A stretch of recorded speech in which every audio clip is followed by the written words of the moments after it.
Marami ang nagulat sa larawang nakapost sa isang grupo ng Noranian sa Facebook. May nagpost kasi ng larawan ni Ate Guy kung saan kasama niya ang mag-asawang Melay Cantiveros at Jason Francisco. Marami ang natuwa, ngunit marami din ang nagtatanong kung saan at kailan ito. Buti na lang at naroon ako sa insidenteng yan kung saan nakita ko mismo ang pangyayari.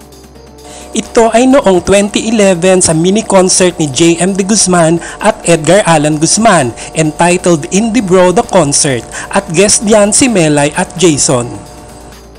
At sorpresa ang pagdating ni Ate Guy diyan. Ang isa kasi sa producers ng show na iyan ay ang yumaong dakilang Noranian na si Albert Sunga at sinurpresa nga ng superstar si Albert sa walang pasabing pagdating niya.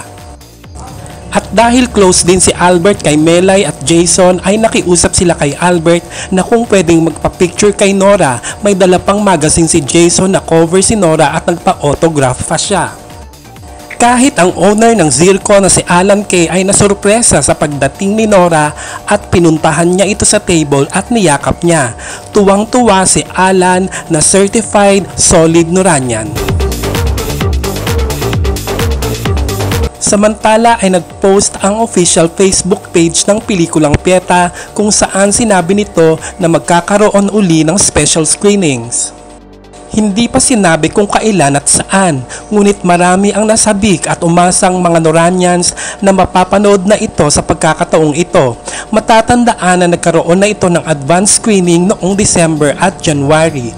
Abangan ang mga darating pang detalye sa Pieta.